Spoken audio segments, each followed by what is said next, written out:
Hello guys, welcome back to my channel and enjoy this fanfic part 1. Now let's start the fanfic.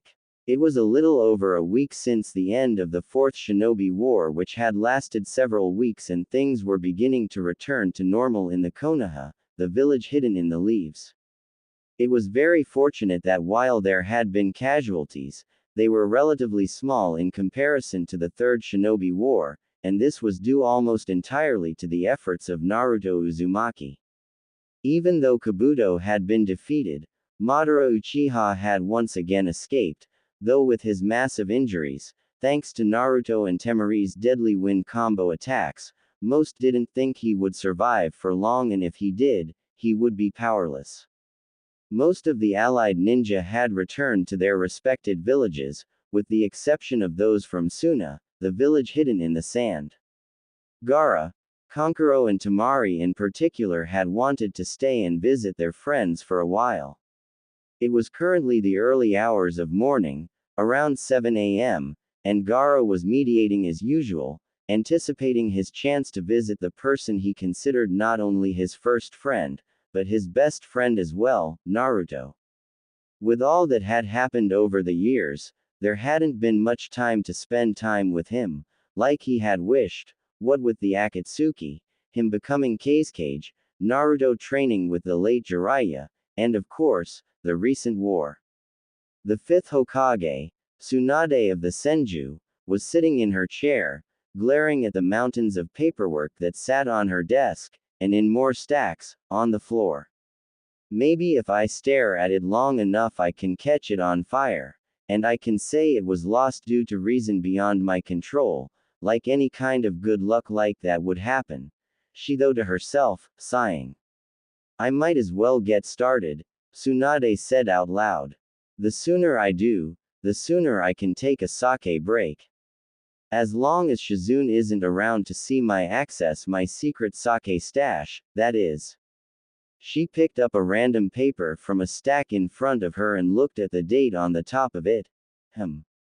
This is from when the freak job Danzo was in charge, during my time in the coma, she thought as she began to read the memo. Let's see, a request for a political marriage between a ninja of the leaf and a ninja of the sand after the leaf village is rebuilt enough from the attack by pain. Certainly a strange request, Tsunade said looking at it. Wait, it already approved by the council and Danzo, when he was acting Hokage. Who was it for? What? Shizune. Get in here, now. Not a moment later, Shizune burst in the door, dropping folders all over the place. Lady Tsunade, I'm here, what's wrong? This, read it, Tsunade said, gripping the edge of her desk so hard it was cracking into pieces. Shizune took the now partially wrinkled paper and looked it over, before looking up at Tsunade. Danzo approved this. Why? Shizune asked, wide-eyed. Can you override it? No, I can't, damn it. Tsunade said, breaking off the corner of desk she was still gripping hard. What I want to know now is, why would Gaara approve of this?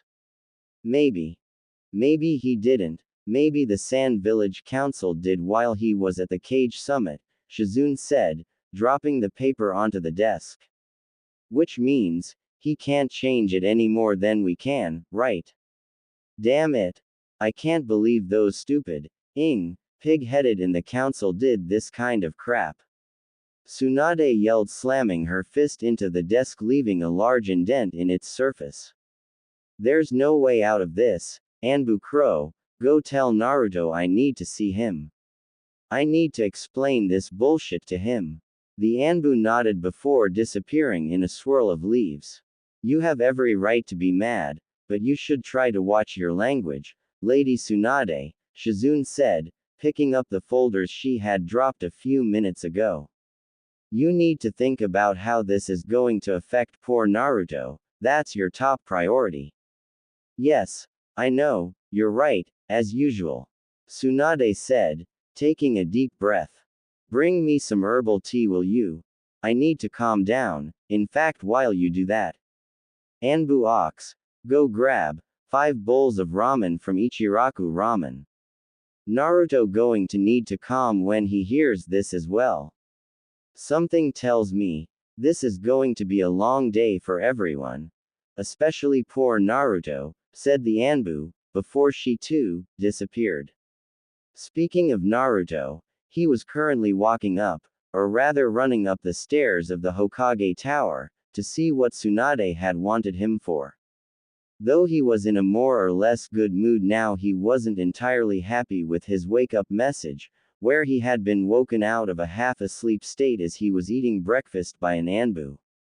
He had ending up spilling some of his cereal, which the Anbu had snickered about, until Naruto had grabbed a handful of the wet cereal of the floor and hit the Anbu square in the face with it. The now irritated Anbu then quickly gave Naruto the message about the Hokage wanting to see him ASAP, and just as quickly left, grumbling. Naruto then grabbed his toast and got dressed, eating as he did, before jumping out his window and bounding across the rooftops towards the tower. As usual, when Naruto arrived at the door to Tsunade's office, he didn't bother to knock and simply kicked open the door. "Hey, I'm here, Grandma Tsunade, what's up?" he said, walking in. "It's about time you showed up. Brat, have a seat, I got you some ramen, for a special treat, so be grateful," Tsunade said, sipping her tea. "Go ahead, it's not poisoned, it's from that Ichiraku ramen stand you like so damn much. Free ramen?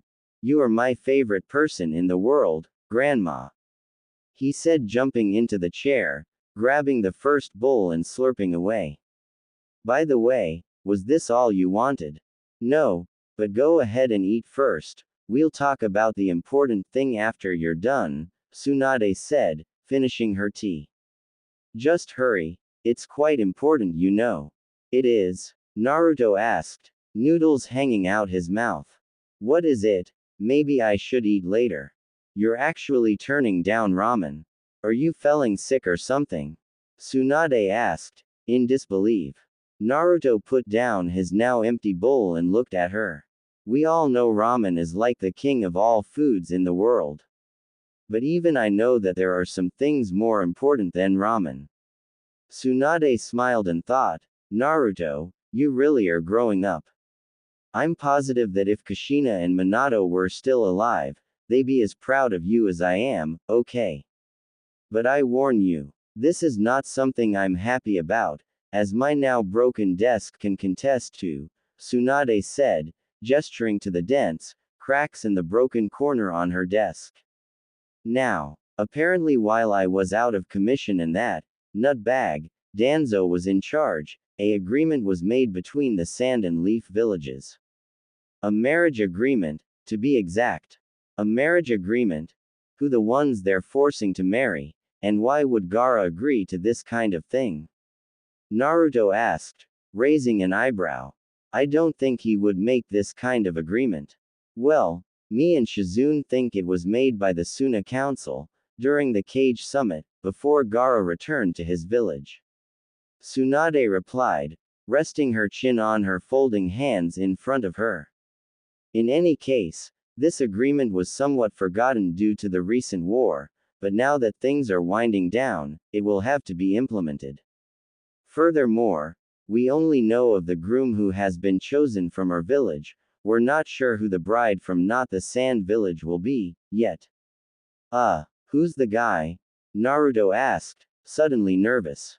"Anyone I know." Tsunade took a deep breath and closed her eyes before saying, "Yes you do, they want the groom from the Leaf Village to be an individual who was the hero of both the Pain Incident and the Fourth Shinobi War.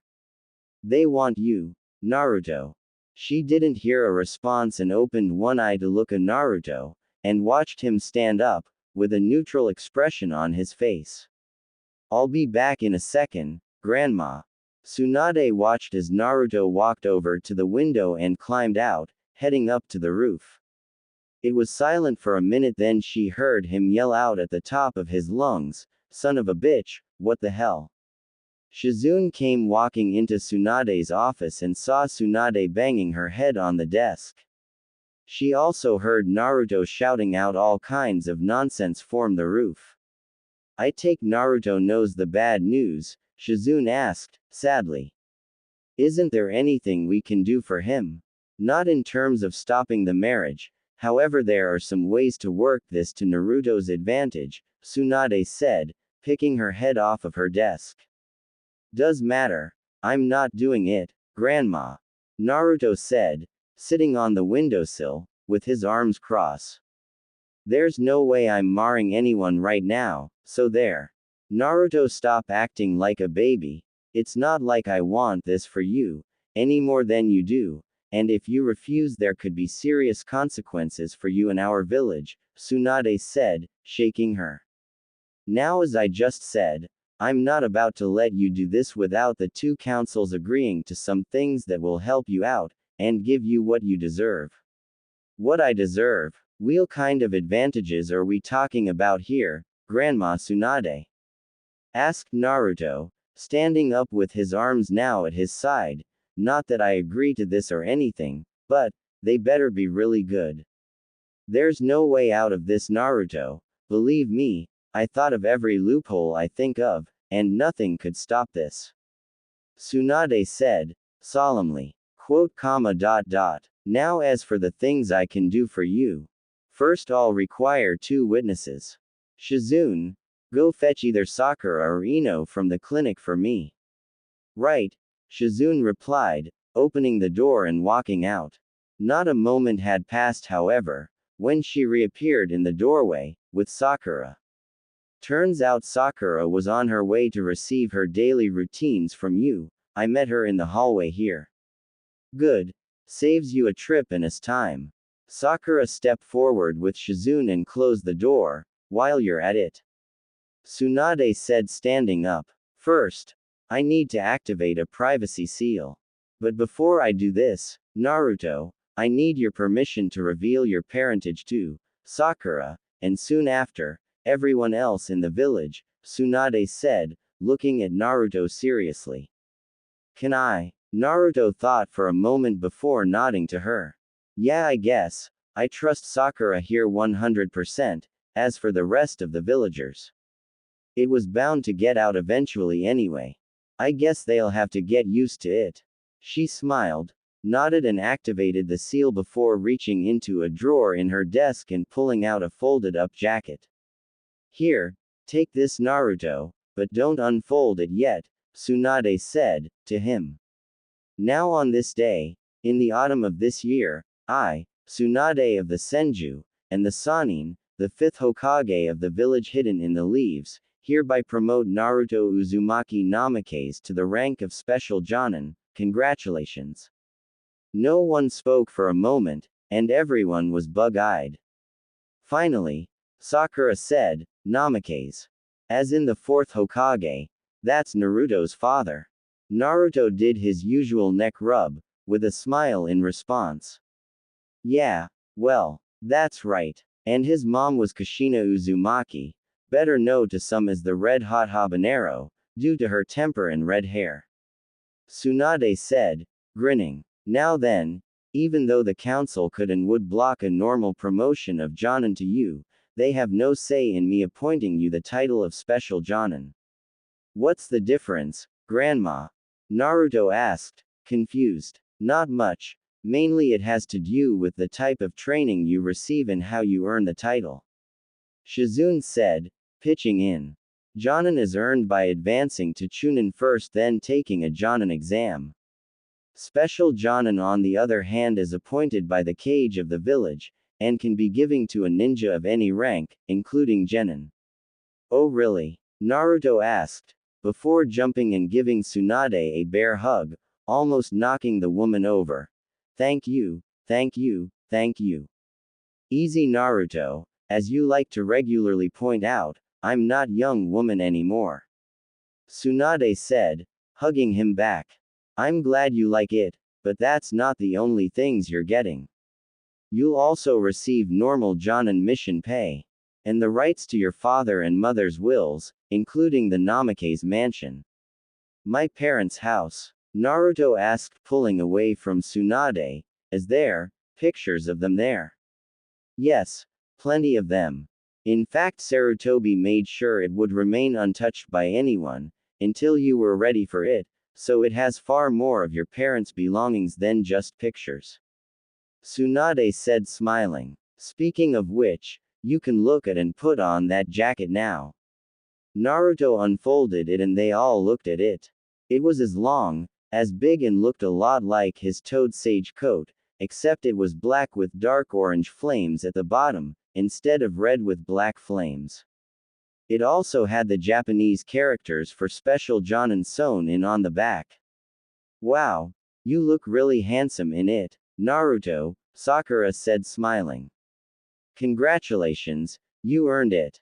By the way, why is all this stuff happening all of a sudden? Naruto. What's the matter? Naruto just put his head down, so Tsunade explained the arranged marriage thing to her. To say she was angry was a bit of an understatement, and after her own rant, Tsunade's desk was completely destroyed, the victim of two women with monster strength and a Jinchuriki. So we don't even know who this bitch, I mean girl, is? Sakura asked, her fist clenched. No, we haven't received word yet, from the Sand Council. Tsunade said, shaking her head. I just know Gaara isn't going to be any more happy about this than we are. I sent a messenger bird to where he's staying in our village right now, so we should expect a visit from him many time now. Quote, sure enough, not a minute later, Gaara, Temari, and Kankuro walked in with Gaara opening the door with his sand, keeping his arms crossed. This is unacceptable, Gaara said, in his usual slow deliberate style of taking. I was never informed of this, they went behind back. I am not pleased. You're not the only one, Gaara. Tsunade said, gesturing to Naruto who was sitting, with his arms crossed. She explained when she believed it had been written, and about the recent request of the Suna Council, to activate the contract, and that's the way it seems to be. I sent a speedy message to elders in your village, and requested a response and quickly as possible. At the very least we need to know who they'll be sending. All they said was it was a female kunoichi of high standings in their village. High standings? Then I think I know who'll they use to marry Naruto, though I'd rather wait for a reply to be sure, Gaara said, opening his eyes, which had been closed. As soon as we receive a reply, we need to meet here again. I'm sorry I can help you get out of this, Naruto. You are my best friend, and I wish I could help in this situation, Gaara said, putting a hand on Naruto's shoulder. Naruto nodded but didn't say anything. Despite the good news of the promotion and getting his mom and dad's stuff, he was still down about the marriage.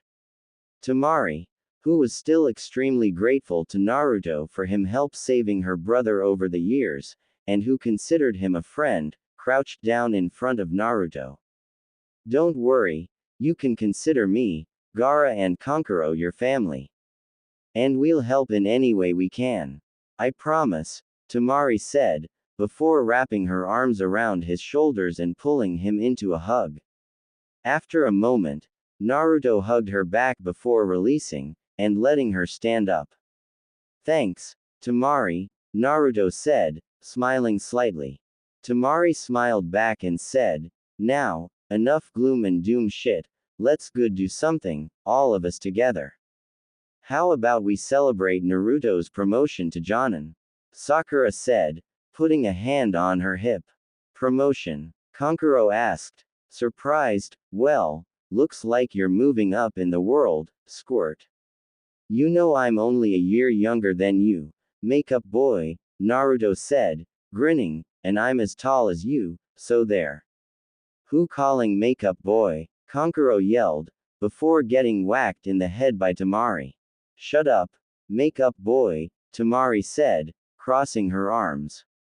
Oh man, not you too, sis. He whined, folding his arms and pouting. Why don't we head over to Naruto's parents' house, and I'll explain things to you three, on the way over. Tsunade said, standing up from her desk. Come on, follow me. The group, which included Naruto, Sakura, Tsunade, Shizune, Gaara, Kankuro and Temari, walked along the street till they reached the upper-class area of the village, which included such clan estates as the Hyuga clans and the now vacant Uchiha estate. Finally they came to a stop at a huge gate with a large symbol on the top of it. It was the spiral symbol of the Uzumaki clan. Naruto, it will only open for a Namakase and a Uzumaki, and since you're of both clans, you need to do it, Tsunade said, putting hand on his shoulder. Simply do as you would for a summoning, except press your blood-covered hand on the door, and say, "Blood seal release."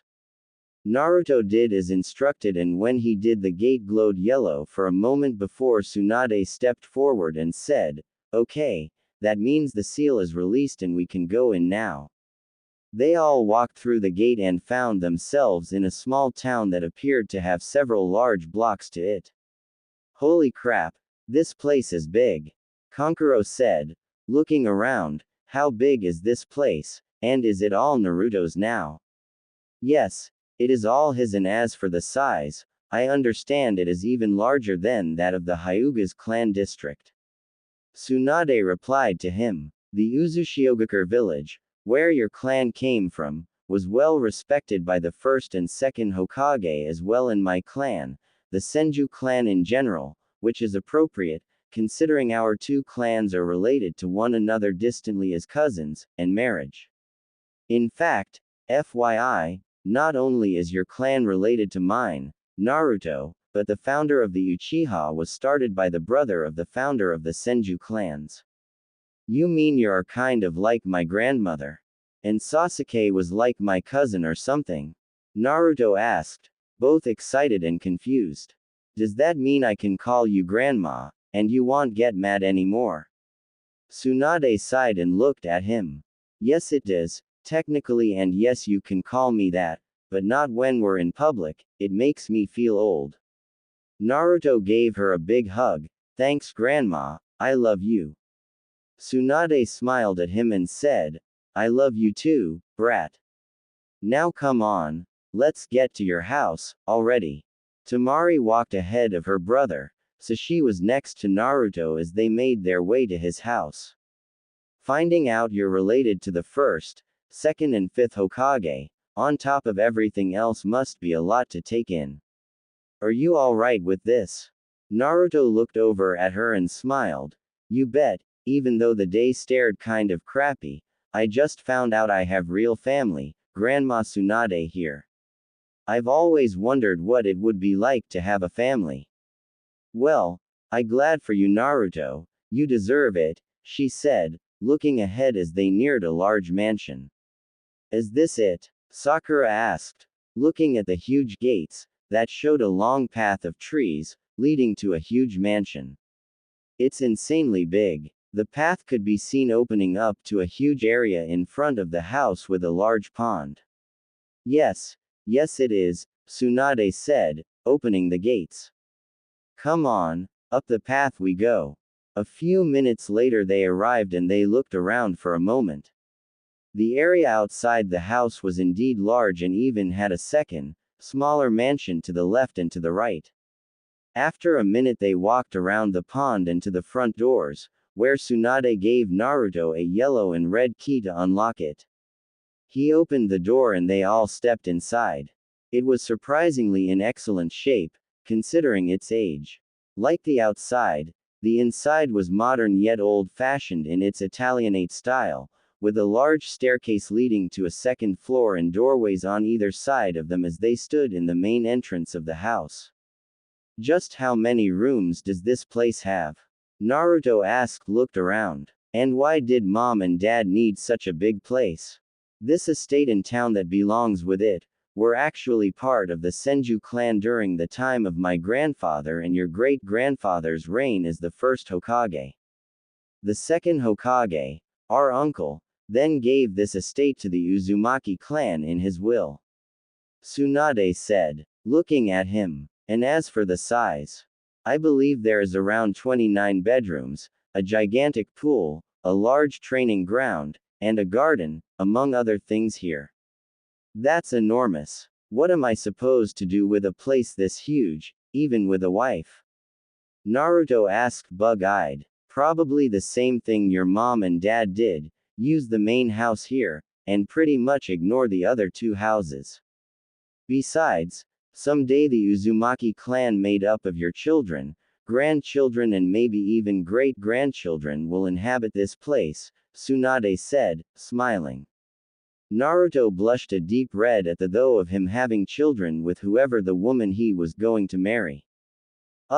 Let's worry about one thing at a time, okay? Naruto said, in an embarrassed tone. Of course, now then this is lot to take in, so I suggest we do a little exploring of the house, and then I'll go and grab some dinner together. Tsunade said, facing everyone. We'll come back here tomorrow after we get word from the Suna Council. Does that sound good? Everyone agreed and Naruto and the others looked around the large house somewhat, with Naruto mostly looking at the pictures of his mom and dad.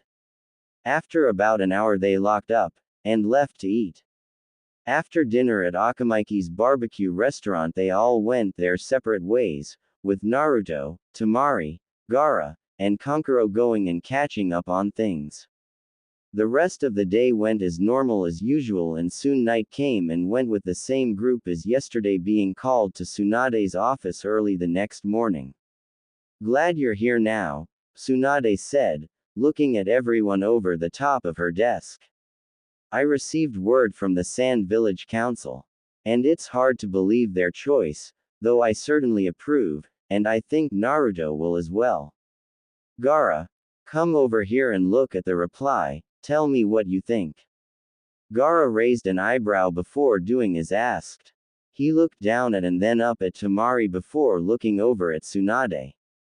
He gave a tiny smile and said, I approve of this choice. Well, who is it? Naruto said, impatiently. I want to know already. Very well, then I have just one thing to say. Tsunade said, standing up and walking around to the front of her desk where she reached out and took Temari's hand. Congratulations, Mrs. Namikaze. No one spoke and just stared, except Tsunade and Gaara, who smiled, and Temari and Naruto, who both looked blank at the announcement. After waiting for what seemed like forever, Tsunade looked at Temari and Naruto and spoke up. Well, are you two going to say something or not? That is, Temari managed to sputter out, while sitting down in a chair, eyes still wide. I'm not sure what to say. I consider Naruto a friend and a good guy, but beyond what I've seen and heard about him, mostly from Gaara and Shikamaru, I really don't know a lot about you, Naruto. I certainly never thought about a romantic relationship with you either. Yeah, same here. You're a really great girl. No, woman, but I really don't know much about you either, Temari. Naruto said, sitting next to her. Well, getting to know one another is something you should do now. Tsunade said, and don't worry, the wedding isn't for about a month and a half, so you have plenty of time. Why don't you go to check out your house some more together, just the two of you, find out some things about each other while you're at it? Well, I guess I wouldn't mind that, Naruto said, thinking, before looking over at Temari and blushing, for some reason he didn't know. As long as you're okay with it, that is, Temari. She looked over at him and wasn't sure what to feel about it, especially when she saw his blush slightly. I guess I wouldn't mind that either, Naruto, Temari said, somewhat nervously. I'm ready to go when you are. Naruto helped to her feet and they walked over to the door. By the way, Temari, your personal stuff was apparently sent as soon as they received my letter, and Naruto, I sent some trustworthy ninjas, including Iruka Yumino, over to your apartment and had them deliver your stuff as well. I'm sure it's there by now, Tsunade said to them before ushering them out the door and off to the Uzumaki estate. I think things will turn out okay for them. What do you think, Gaara? Tsunade asked, sitting back down. Agree with you. This will be good for the both of them, I believe, Gaara said, still standing. Me and Kankuro will return to our hotel for now and make our way home tomorrow after saying goodbye to our sister. Farewell for now, Tsunade, Shizune and Sakura. Alright then, I'll see you later, Gaara, Kankuro, she replied, to them as they left. Why don't you return to the hospital and start your shift, Sakura? Yes, Lady Tsunade, Sakura said, walking to the door. You know, I'm glad Naruto has found both some family and maybe even love, cause if anyone deserves it, it's him. I couldn't agree more, Tsunade said, smiling to her as she walked out the door and left. And I hope he truly is happy, that little knucklehead. Elsewhere, in Dark Cave, Sasuke Uchiha was sitting down thinking about all that had happened recently. He looked over at his guest, for a lack of a better word. The situation was reversed from when he met the man the first time. Back then it was after he had killed Itachi and had been saved and had his wound treated by the man. I can't believe how strong that loser Naruto is getting either. He said in frustration. Every time I get a little stronger, he goes and gets even more powerful. It's not fair, damn it. Patience, Sasuke, said the man, apparently awake now. You'll soon have your vengeance and so will I. We just need a bit of time. Time? That's the only thing we do have right now, old man. Sasuke said, growling. But you're right, we will have our revenge soon enough. On both Naruto and the Hidden Leaf Village, won't we? Madara. In due time, yes, but for now, I must rest. And you must train, Madara said, flashing his Rinnegan and Sharingan eyes. Those things aren't going anywhere, and soon they will all know the wrath of the Uchiha clan. Temari and Naruto walked up the path to his, soon to be their, house. Sure enough, as Tsunade had said, Temari's stuff was in front of the front door. This is all your stuff? Naruto asked, confused. It's just a bunch of scrolls, where's your clothes, and pictures and stuff like that? Storage scrolls, but you should know that already, don't you? Temari asked, looking over at him. Wait, you don't have any idea what a storage scroll is, do you? No, sorry. I think I might have heard of one before, but I never bothered asking what it was, Naruto said, embarrassed. How's it work? It's simple. You draw out the right symbols, usually for what's inside, and use the appropriate amount of chakra to place an item or items into the scroll and then again to release them. Temari said, as she picked up a couple of scrolls and walked inside. It's hard to believe you don't know about this type of thing. I was taught by Baki sensei about a week after I graduated from the Ninja Academy in the Suna. What has Kakashi Hatake been teaching you all these years? To be honest, outside of walking on trees, and assisting in helping me figure out my chakra element and develop my use of it, after I came back from training for 3 years. Nothing, Naruto said, looking down at the ground. I guess because he ignored me and Sakura so he could focus on Sasuke Uchiha. I see. Sound like a pathetic sensei. Anyway, how much do you know about using wind chakra?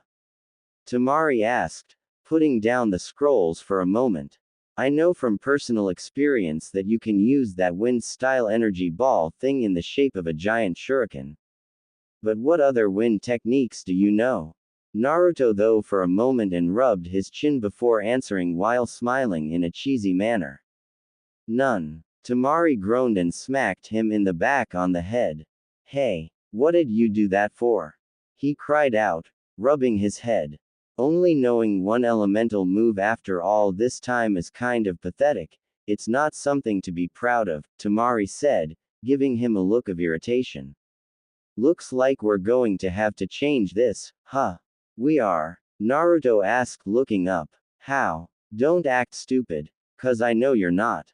We're going to have training sessions, moron, Temari said, picking up the bundle of scrolls off the floor. As soon as you help me put some of my stuff away, I'm going play teacher and show you the grade school storage scroll technique later. We'll have to work on your wind chakra. Now let's get moving. Yes, ma'am, he replied, picking up the rest of the scrolls and wailing in behind her. By the way, I had some shadow clones come here beforehand and map out this house. I can take you to our bedrooms. Bedrooms as in separate? Temari asked, carefully. Well, yeah, I mean even though we're going to be married, I figured you want a separate room to yourself. I mean I'm kind of used to being on my own and suddenly living in the same room is kind of weird. Naruto said, as they climbed up the stairs and down the hall to the right.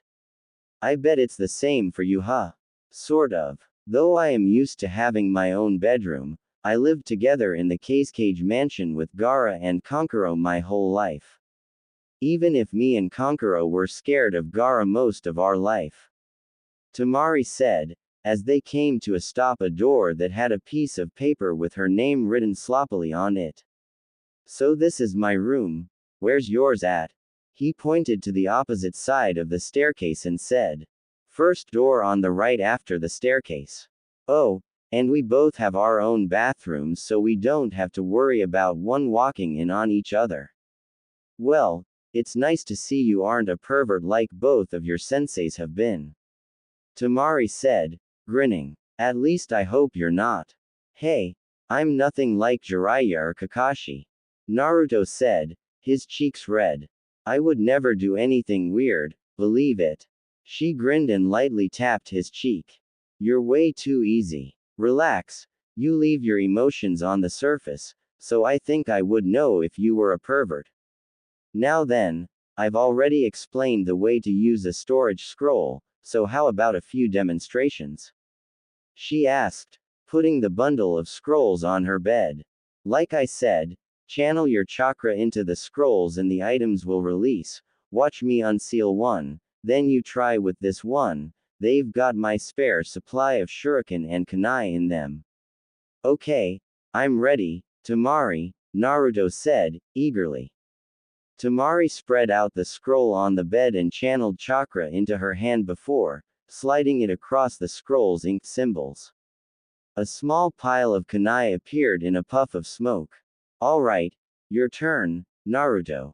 He nodded and tried to channel chakra into his hand. His hand glowed blue and he spread it across his scroll. But the shuriken didn't appear, so he poured more chakra into it, and still nothing. He got frustrated and kept pouring more and more of his chakra into the scroll until it glowed blue. Temari looked over to see if he had got it, and saw the blue glowing scroll. What the hell did you do? It shouldn't be glowing. Well, it wouldn't work, so I thought more chakra would do the trick, Naruto said, sheepishly. What happens with it glowing blue like this?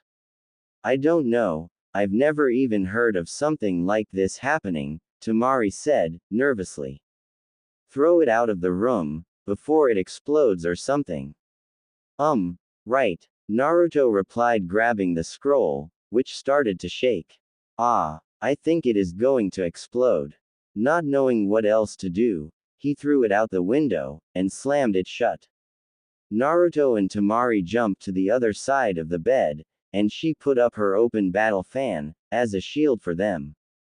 After a minute or so passed, they heard a small pop sound and several shuriken broke through the window, and tore some holes through her fan. Temari stared in horror at her damaged fan and clenched her fist.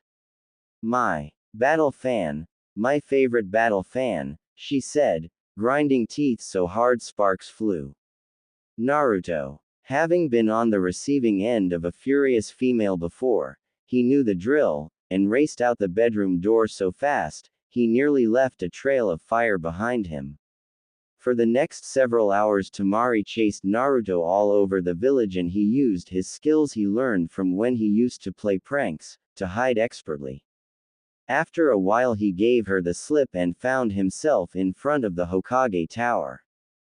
Figuring Tsunade who'd be able to help him somehow, since she was a female too, so he ran up the side of the building using chakra, and leaned in the window. Tsunade wasn't in her office, so he climbed in, took a seat in her chair, and tried to figure out how to make it up to Temari for messing up her fan. Man, what to do. Maybe I'll take my mind of it for a while and do something else till Grandma Tsunade comes back, Naruto said out loud. But what? What are these? He picked up a random paper off Tsunade's desk and looked at it. It was a request form for a B rank mission. Looks like it's a request from the T County for our ninjas to stop raids on their shipments by a large gathering of bandits and high-ranked Chunin-ranked ninjas. Naruto read out loud. But the description of the ninja is clearly Genin at best, not Chunin. This should be a C-rank mission, not B. Not thinking she would mind, Naruto wrote out a note and used Tsunade's personal Hokage stamp on it, before sending it to the messenger bird tower with a shadow clone to be sent to the T country. He also approved a C-rank mission and assigned Team Ebisu, which had Konohamaru, Moegi and Udon. That was pretty easy. I don't see why Grandma Tsunade is always complaining about her paperwork, he said, grinning. What's the next one? A request from a shop owner in the eastern part of the city for repair funds to fix his shop. How much does he want? 100,000 ryo. Is he insane? Naruto quickly looked through the papers till he found an active new genin team that was on standby. Perfect. I'll assign them the job of repairing the store as a D rank mission, that will save the village, like 60,000 ryo, ha. I'm a genius. Naruto exclaimed, happily. Grandma Tsunade should just hand over the title of Hokage to me now, I'm more than ready. The door opened and Shizune walked in with a small stack of papers in her hands. She looked up and saw Naruto sitting at the Hokage's desk. Naruto. What are you doing sitting in Tsunade's chair? And are those mission reports? Shizune asked, dropping the stack she had and racing to the desk. You filled out several files. Actually, you did fairly well, and your ideas for these missions do save the Leaf Village a lot of money. Naruto, how would you like to make some extra pocket money? Extra pocket money? Naruto asked, curiously. How? Shizune Nichan. Well, it's no secret that Tsunade likes to skip out on her paperwork and drink sake, so, how would you like to do this paperwork for today? She asked, smiling. Not only could you make some money, but it would be good training for when you become Hokage. Naruto grinned like a madman and said, sounds awesome, sis. Well then I'll just leave you here. By the way, why were you here in the first place? Shizune asked, gathering up papers. Oh crap, I almost forgot. It's like this, Naruto said, and he explained what had happened with Temari. And I found myself here, so I decide to try my hand at this paperwork. I see. This isn't good, Naruto. You need to go and apologize to her, Shizune said, sitting in the chair across from Naruto. I know, but I need to do more than just say I'm sorry. I broke her favorite battle fan, I need to replace it. Yeah, I need to get her a new one. That or get it repaired, Naruto said, looking across the desk at Shizune. It was pretty badly torn though. So a new one's the best bet, right? Any ideas on where I would find a shop that sells battle fans? Sorry, I'm not a ninja who really uses weapon attacks, not outside kunai and shurikens, anyway. Shizune said, thinking. Don't any of your friends use weapon-based attacks? Naruto thought about it for a moment and then grinned. Yeah, I forget. Bushy Brow's teammate, Panda Girl, uses only weapons for her fighting style. He said, grinning still. I bet she knows of a good weapon shop. Panda Girl? Bushy Brow? Who on earth are you taking about, Naruto? Shizune asked nervously, imagining a literal half panda, half girl thing and someone with giant eyebrows. Oh, those are nicknames. I call Rock Lee, busy brow cause of his big eyebrows and Tenten Panda girl, 'cause she always keeps her hair in buns and reminds me of a little panda, Naruto said, rubbing the back of his neck and grinning. I just need to ask Tenten about where she buys weapons, and I'm set.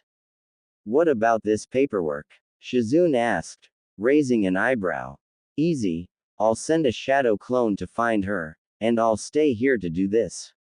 He replied, already standing up. Shadow clone jutsu. A second Naruto appeared beside him, waiting for orders. Hey, Shizune, can I get that pay in advance? I need it for the new fan. Shizune thought for a moment before smiling at him. I shouldn't, but okay, as long as you guarantee that you'll finish this work. I promise to, and that's my word, believe it. He exclaimed to her. She unlocked the petty cash lock box and handed Naruto a small brown envelope. Okay, here you go, you can have the 60,000 ryo that you saved the village on that mission. Naruto grinned and turned to his shadow clone. Okay, you know what to do, so get to it. The clone gave him a salute and was about to jump out the window to do his task, until Naruto stopped him. Wait, here, take this, it's the design specs sheet I snagged from Temari's stuff. I'm not sure why she had these, but it's a good thing I grabbed them. He handed his clone the papers and let the clone leave to do his task, while he got to work on the paperwork before him. For reference, I'll refer to the shadow clone Naruto with a C after his name. 20 minutes later, the clone Naruto finally found Tenten as she walking toward her squad's training area. Hey, Tenten, wait up for a sec. A voice yelled out. Tenten turned around and saw Naruto running towards her. She waved to him and yelled out, Hey there, Naruto, long time no see. Naruto finally came to a stop in front of, and caught his breath. Thanks for waiting, Tenten. I need to ask you something. Sure. What is it? She asked, smiling. Well, I wanted to know what store you get your weapons from. I need to get something custom made, Naruto said, putting his hands in his waist. You want a weapon made? Yes. Someone else has found the love of weapon using. She exclaimed, grabbing his hands and dancing around in a circle. Welcome to the weapon side, my friend. Oh man, she looks so happy, and if tell her I just wanna know where she buys them to get one for someone else, she's going be devastated. What am I going to do? Naruto though to himself as she continued to dance with him. I guess I can have her teach me about weapons. I already have some awesome justice, but you can never have too many attack options. Yes, sounds like a plan. I'm sure the boss will be fine with it. Now I just need that fan for Temari. Hey Tenten, can we stop celebrating for a minute? You're making me dizzy, Naruto exclaimed to her. Oh, sorry about that, I got caught up in the moment, Tenten said, blushing slightly. So what is it? Did you wanna start right now? First off, I can't start today. I'm actually on a self-appointed mission to get a custom battle fan made for someone, a fellow wind user, Naruto said to her. By the way, are we done holding hands yet? Tenten looked down and realized she had never let go of his hands from before. She turned dark red and instantly let go of his hands. Sorry, she said, looking away. By the way, you said you need a weapon made, right? Well, my dad runs a local weapon shop, and I'm sure he'd be happy to make it for you. Gee, thanks Tenten, you rock. Naruto said, out loud. So, can we go? Where's the shop? Right. Follow me, she said, pulling him along. It's not far, so keep up. About 5 minutes later they arrived at the weapon shop. So is this it? It just says, Konoha Advanced Best Weapons Shop, number offense, but that's not a very original name for a shop, you know, Naruto exclaimed, looking up at the sign. Yeah, I know. Dad wanted to call it the fighting dragon, but Mom said no. Tenten said, sighing. Well, come on in, let's see about that battle fan of yours. They walked in and went past the front counter into the back where a large muscular man, with brown hair in a ponytail was working on a sword. He looked over and saw them, giving them a nod. Hey there sweetie, who's your friend? He asked, raising an eyebrow. This is my friend Naruto, you know, the guy who saved the village from the Akatsuki member Pain, and more recently, the hero of the Fourth Shinobi War, Tenten said, proudly. Is that so? Well, good to meet the Leaf Village hero in person, what can I do for ya? He said, shaking Naruto's hand. You name it, you got it. Really? That great, cause I kind of came here cause I need a custom battle fan made for a wind user. Friend of mine, can you do it? Naruto asked, looking hopeful. Yeah, sure thing, young man, when do you need it? Tenten's dad asked, putting down the sword he was working on. And do you have a specific design in mind? Yeah, I have the design specs for it right here. I need a replica of this fan, Naruto said, handing the man the papers. The man looked over the papers for a moment before looking at Naruto. This is a somewhat basic battle fan, and shouldn't be much of a problem to do. I can modify a partially constructed one I have and have it ready for you in a couple of hours. He said, to him. How's that sound? That's great. Naruto said, grinning. I'll come back and pick it up then. You have to go. Tenten asked sadly. I was hoping we could begin your weapon training today. Naruto patted Tenten on her back gently. Sorry Tenten, I gotta get back to the Hokage's office. I'm doing some important work for Shizune, he said to her, but tomorrow, we'll begin my training and have a blast with it, okay? Tenten smiled at him. Sounds great, I only have team training in the morning. So, how about after lunch at 1 o'clock? She asked him. We can train together then. Sounds good. See you tomorrow Tenten, Naruto said, walking to the doorway. And I'll see you, Tenten's dad, in a few hours, thanks again. They both waved him off, and once outside Naruto dispelled himself, so the real Naruto could absorb his memories and experiences.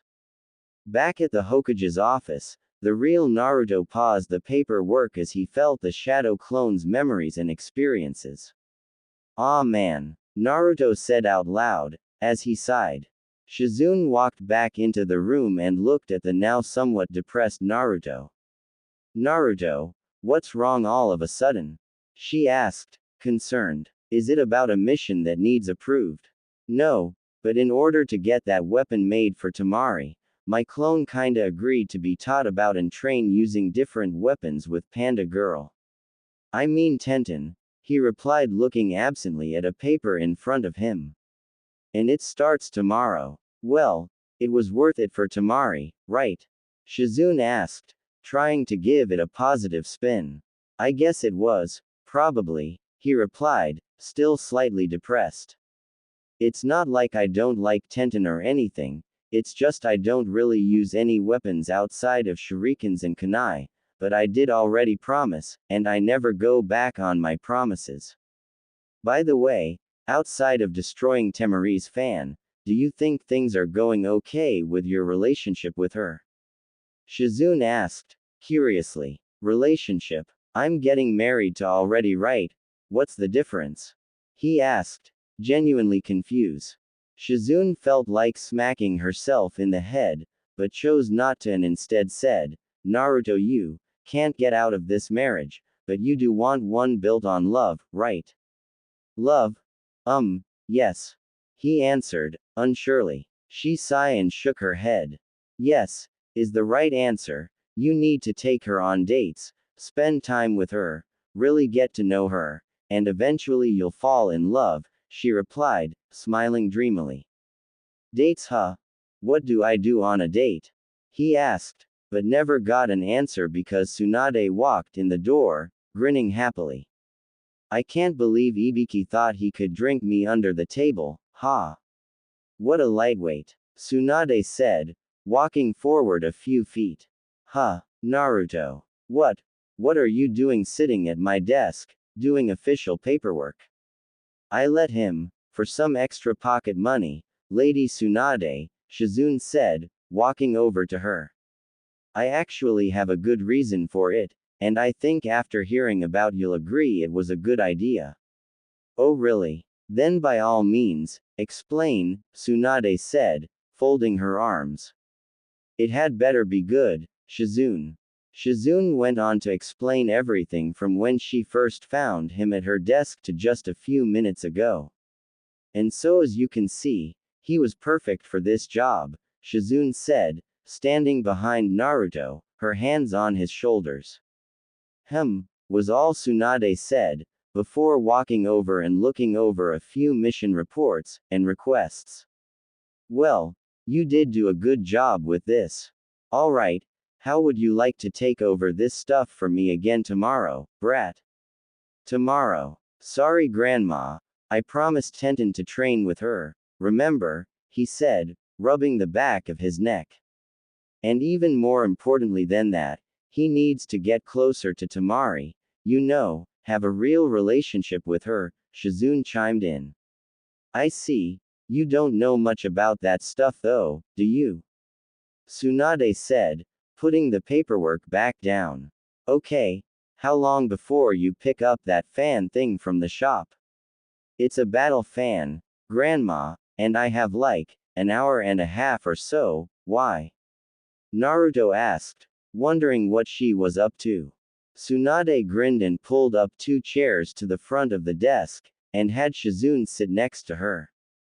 For the next hour and a half, me and Shizune are going to teach you a few things about women and relationships, so listen up, brat.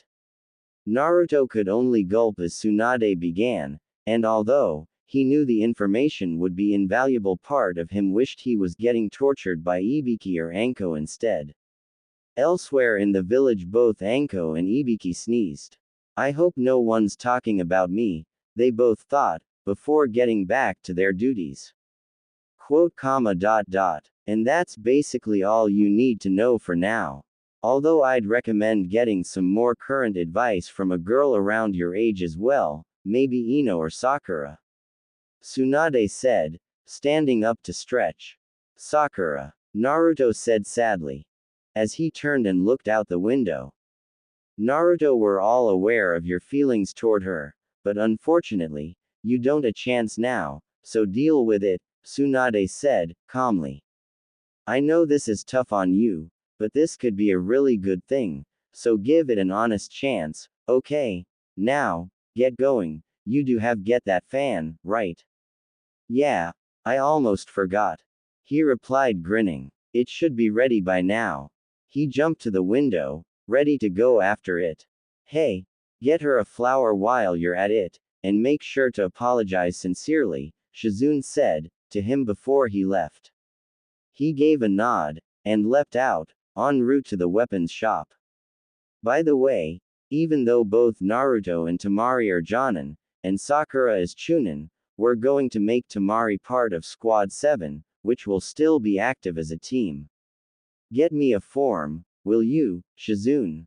Sure, I'll get that from. Don't you think his relationship will go okay with Temari, Lady Tsunade? Shizune asked, looking over at her. Don't worry, that boy's got pure luck, and a lovability about him that few women can resist. Once they get to know him, that is, he'll be fine, Tsunade said, sitting down in her chair. But now I gotta finish this paperwork. I really need him to show me how to use shadow clones. Hey, Shizune, you know how to make shadow clones too, right? Tsunade asked, in his sweetest voice as possible.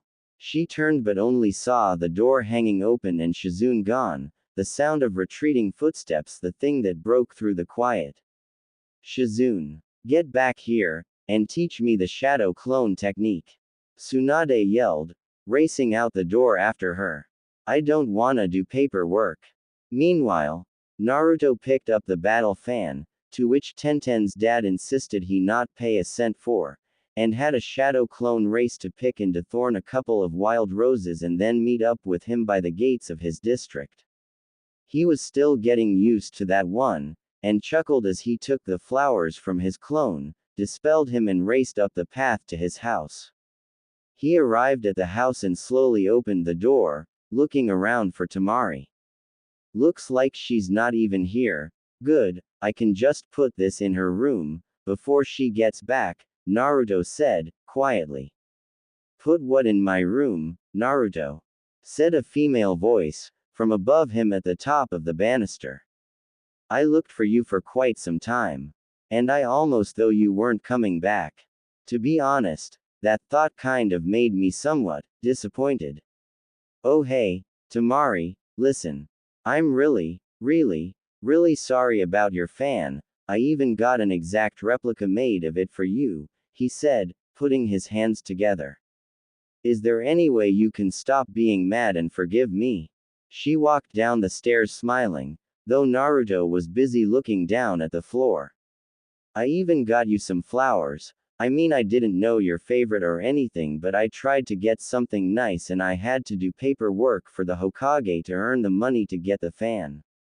I'm not saying it wasn't worth it, 'cause it was, but. He stopped blabbering when he felt her pull him into a hug. She wrapped her arms around him and squeezed tightly. Naruto, to be honest, I wasn't even mad for that long after I started chasing you. In fact, I spent most of the night trying to find you so I could tell as much, Temari said, releasing her grip on him. It was partially my fault for not watching your technique more closely, in the first place. Well, I'm still sorry. So, do want this fan? He asked somewhat nervously. I know it's not the original, but it's pretty close. I'll gladly accept it, the roses, and treasure them both, thank you, Naruto, Temari replied, stepping back. Now, it's kind of late, so let's try to get some sleep, and start fresh tomorrow, okay? Okay, so what do you want for breakfast, tomorrow? He asked as they walked up the stairs. You can cook something beside ramen. Temari asked, jokingly. Who would have thought? He groaned and said, come on Temari-chan, believe it or not pervy sage. I mean Jiraiya had me learn some cooking skills, during my training all those years ago, not to mention I've always lived alone, and learned some stuff from the old man third Hokage too. Okay, it was just a joke, you knucklehead. Temari said, grinning. For breakfast tomorrow, I'd like an egg white mozzarella omelet with buttered toast and orange juice. Okay, my princess, your wish is my command, he said, bowing in a joking manner. So, I guess I'll see you tomorrow then, Temari, good night. He was about to walk away, when he felt her tug on his sleeve. He turned around and raised an eyebrow. What is it, Temari? He asked, in an unsure tone. We technically just made up from our first, relationship-related fight, and we are about to go to sleep, right? She asked, smiling. Do you know what two people in a relationship who make up after a fight or are about to go to sleep do? He shook his head and stared blankly at her. She smiled and walked up to him. She leaned forward and kissed him on his cheek, and was pleased to see he had turned bright red, after she pulled away. Before she walked her room though, she turned and said, by the way, for future reference, my favorite flower is the desert lily. He stood there, nodding with his face red, sputtering, even after she said goodnight, and closed her door. He reached up and felt his face. He had gotten kissed. Sure, it was only on the cheek, but it was his first kiss nonetheless. All he could do was smile and walk to his room to get ready for bed. There was a note from Iruka saying he did Naruto a favor and set up his bedroom for him, and that he wanted to get together when he had a chance to get dome ramen and catch up. He smiled and silently thanked Iruka before he took off his pants, jacket and put on his nightcap with the dog face on it, that he still refused to get rid of, since Iruka had been the one to get it for him when he was little. He crawled into bed and couldn't help but think about the kiss from Temari. It had only been a kiss on the cheek, but he had never known any real affection outside of the third Hokage, and later, Iruka-sensei. He still wasn't sure about marriage, and couldn't deny his feelings he still had for Sakura. But he was beginning to think that maybe marrying someone like Temari wasn't the worst thing in the world to happen to him, after all. With that, the long day caught up with him and he was snoring away. Meanwhile, Temari was laying in her own bed, thinking about all the things that had happened that day. It's hard to believe I'm getting married in a little over a month and a half, she said to herself. And to Naruto Uzumaki no less. I should be angry about being forced to marry someone, but at least it's a trustworthy and kind person. It could have been a hell of a lot worse, all things considered.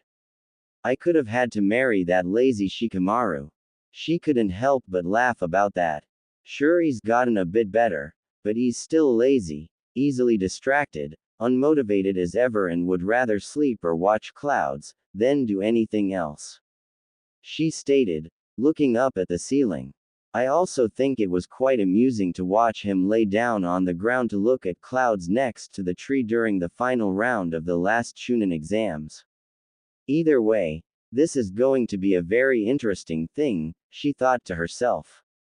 I guess since I haven't got any more experience in relationships than he does, we're both going to have to play this by ear, but I think I'm looking forward to it. With that, she too went to sleep, wondering what tomorrow would bring. Despite Naruto burning the egg white omelet on his first try, he succeeded on his second attempt, although the toast ended up slightly more dark on one side. Temari was however pleased with the effort he made to keep his promise of making her breakfast, and didn't care that he failed first. She knew he had done well, either way. Of course, the morning hadn't gone completely smooth. With both of them half asleep, neither of them seemed to remember the other was there and came out of their rooms about the same time in their pajamas, Naruto in his boxers and t-shirt, Temari in a shirt and panties. Needless to say that when they saw each other they quickly raced back into their rooms, faces red. They met each other in the hall a few moments later, this time with more clothing on. Good morning, Temari, Naruto said, with slightly red cheeks, as he avoiding eye contact. Hey there, Naruto, good morning, she replied, her face also red. Okay, how about we ignore what happened and start fresh, sound good? Naruto gulped and nodded, trying to get the image of Temari in her underwear out of his mind. He wasn't a pervert, just a healthy teen boy, so it wasn't his fault. Yeah, let's do that, Temari, shall we go get breakfast? I did promise to make some. She agreed and they went on their way, down the stairs.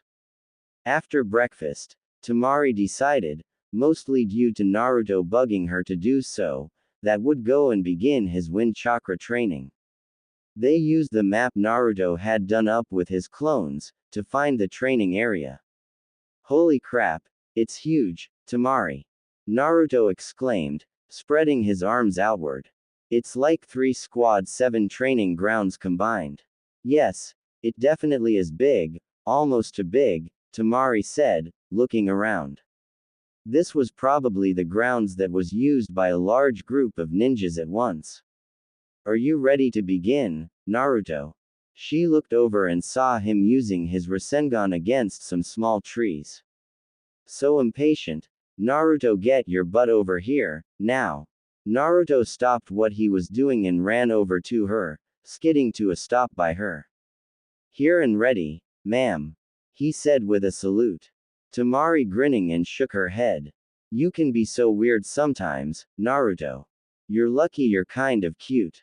He sputtered slightly at the comment but managed to keep his blush to a minimum, After a moment he said, So what are we doing first, Temari-sensei?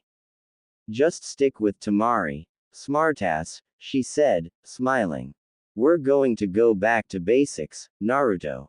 First, you need to sharpen your chakra, and use it to cut a leaf in half, with as clean of cut as possible. So, grab a leaf of a tree, and hold it by the stem. He nodded and grabbed a leaf of the nearest tree. He held it by the stem as instructed and focused his chakra, like Asuma-sense had taught years ago. After a moment, dozens of deep cuts appeared in the leaf, before he cut it almost in half diagonally. Not bad, but you waste too much chakra, and you took too long to cut it in half, Temari said, looking at the pieces of leaf. But all things considered, it's a good start. Once you get better you may wanna think about getting battle fan like I use or some other wind manipulating weapon, in order to manipulate your wind chakra, and unleash some very powerful attacks in the process. So, cool, Naruto exclaimed, balling up his fists. I can't wait to learn some awesome moves. He. One thing at a time there, ramen boy. Temari said, smiling at him. I'm not teaching you anything until you get a lot quicker and more accurate with your wind chakra release. But Temari, he pouted. Why not? Sorry, but you need to control your wind chakra better first, so that you actually do more power attacks, Temari said, in response, while holding her hand on her hip. And by the way, that pouty face doesn't work on me, so give it up. He folded his arms and mumbled about unfair woman, while she laughed at the spectacle. 1 minute he acts like a grown-up that's wise beyond his years, the next like a 5-year-old, at least he's got a fun personality, she thought to herself. By the way Temari, are you going to go visit Gaara and Makeup Boy? Naruto asked, serious once again. They're leaving tomorrow, and you probably won't have as much time to visit them after we're, married. Temari thought about it for a second. It's true she hadn't spent a lot of time just relaxing with her brothers, since the end of the war. She was too busy dealing with diplomatic-related things, that had her running all over the village. I think I'd like to do that, you don't mind? She asked, looking back at him. I would like to see them again before they left. Not at all. If I had family I know I'd want to visit them, especially if I wouldn't get to see them again for quite a while, Naruto said, in a sad manner. Naruto, Temari said, feeling sorry that outside of the Hokage, he hadn't had any family most of his life. You have me now, and furthermore, Gaara and Kankuro, or as you call him, Makeup Boy could be considered your brothers now as well.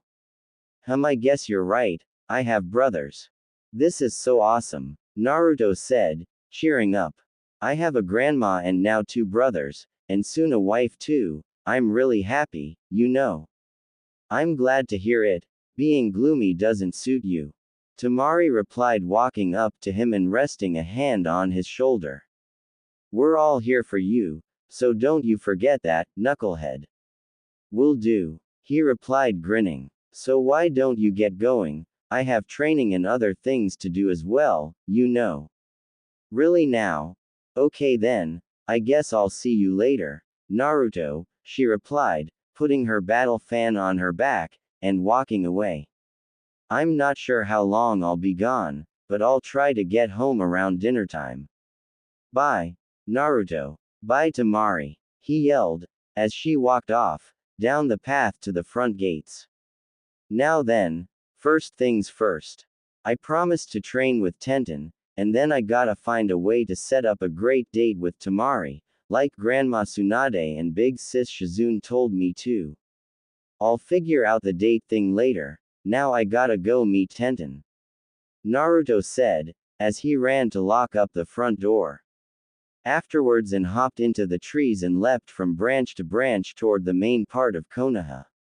As Naruto went off to train with Tenten, Temari decided to visit her brothers, Gaara and Kankuro, before they left the village, and Naruto had suggested.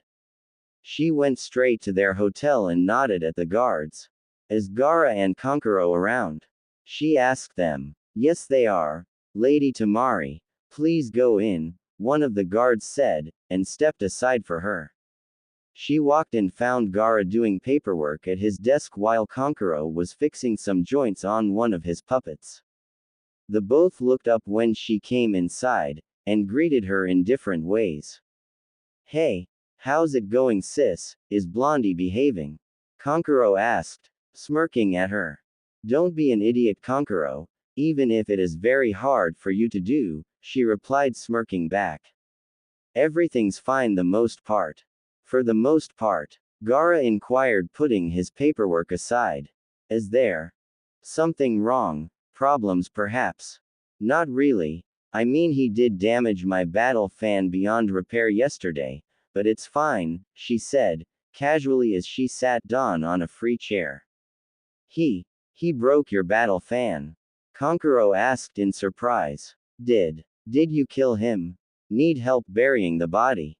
No, I did not kill him, because A, it wasn't entirely his fault, and B, he went through a lot of trouble to buy me a exact replica of it for me to replace it, Temari said, crossing her arms. I should be used to it by now, but you know, it feels cold compared to the sand village. So, you and Naruto made up? Gaara asked, standing up slowly. Yeah, he might be a goofball, but at the same time he seems to be a really sweet guy, Temari said, smiling. I'm almost tempted to thank the Sand Council for this. Without this marriage thing, I might have missed out on getting to know him. So, you're okay with this whole thing? Kankuro asked, carefully, well aware of Temari's temper. I thought you'd be pissed. Oh, believe me, I am. As the training fields at Naruto's house, or I guess our house now, can contest to. Temari said, scrunching her eyebrows. But there's no sense in being mad at Naruto or the Hokage, it's not their fault, that belongs to the Sand Council, the Leaf Council, and that traitor Danzo. They're the ones who did this, though even now I don't understand why, given how much he apparently hated Naruto. Well, it's good to know you two are getting along more or less, Kankuro said, going back to his puppet. Yeah, it is, I guess, Temari said, smiling. I wonder what our future holds. No doubt with the #1 most unpredictable knuckle-headed ninja at my side, it's going to be very interesting. I am certain he will make you happy, Temari, Gaara said, folding his arms. He did make it a promise after all. He never breaks a promise. Meanwhile, in the Hokage's office, Tsunade was half doing her paperwork and half pushing it off onto Shizune to do for her. The door to her office opened and Shizune came in holding a numbers of papers with a strange look on her face. Shizune, what's wrong? Tsunade asked, setting down the mission report she was skimming over. Since it was revealed to the other clan heads about Naruto's marriage and status as the only surviving member of the Namikaze and Uzumaki clans, there are a few other clans that apparently aren't happy with Naruto marrying Temari and want him to marry girls from their clans instead. Shizune replied, walking over to the desk with the papers and setting them down. Which clans are involved in this argument? Tsunade asked, raising an eyebrow. A number of them, actually. Shizune said, looking at one of the papers she had brought in with her. The Hyuga clan demands him to marry either Hinata or Hanabi Hyuga, the Aburame clan asks that he marry Shino's cousin, Akira, and the Yamanaka clan believes it would be good for Naruto to marry Ino. 3 clan fighting the marriage rights to one blonde knucklehead, Tsunade said, putting her elbow on the desk and resting her chin on her hand. Obviously they're all denied. Do they really think they have a shot? Apparently, yes, Shizune said, with a worried expression on her face. In fact, all of the clan leaders I just mentioned have made appointments to see you and discuss this, all at the same time. Tsunade slammed her face down onto the desk in frustration. UHHHG. Stupid bickering dumbasses, she said, her face flat against the desktop. Fine. What time are they going to be here? Looks like in about 15 minutes, Shizune replied, with a sympathetic look on her face. Sorry, Lady Tsunade, I just got this paper myself. How is it Naruto can cause my headaches when he's not even here? Tsunade asked rhetorically, as she picked her head off the desk. Shizune just smiled nervously at her, and didn't know what to say in reply. Are they already here waiting to start the meeting by chance? Tsunade asked, in a depressed tone. I'm not sure, but I can go check the waiting area, if you like. Shizune said, walking to the door. By all means do, the Hokage replied, opening a drawer on her desk. And if they're there, bring them up so we can get this shit moving along. Yes, of course, Lady Tsunade, she replied, walking out the door and closing it behind her. As soon as she left, Tsunade pulled out a storage scroll and activated it. Out popped a small bottle of sake, which she eagerly took a big gulp from. Ah, nothing like some fresh, relaxing sake to calm you down before a no doubt stressful meeting, she said to herself before she heard faint footsteps coming towards her office. Shit, must be Shizune with the clan heads, better put this away for now, I'll need it afterwards. She quickly resealed the sake into the scroll and put it back into her desk, and just in time as the door opened just as she closed the drawer. Ah, you're here, welcome, Hiyashi Hyuga, Shibi Aburame, and Inoichi Yamanaka, Tsunade said, in as polite voice as she could muster. Have a seat and we'll begin. The three took their seats and waited for the Hokage to start. Before we begin, Shibi, may I ask where the Aburame clan leader is and why you're substituting for him? Tsunade asked, in curiosity. He is unfortunately dealing with the rebuilding of our clan's diminished Kikaichu insect colonies that were lost in the war and could not make it. Shibi replied in the usual soft-spoken Aburame way. As the second in command of our clan, I was sent to in his place. Very well, then we can begin now, Tsunade said. The reason for this meeting is due to all three of your clans claiming that Naruto Uzumaki should marry into your clan instead of marrying into Temari's family. We'll go from left to right, so we'll start with you, Hiyashi. Thank you, Lord Hokage. There are many reasons why he should marry into my clan, including his lineage as being the last of highly praised Uzumaki clan, and the Namake's clan.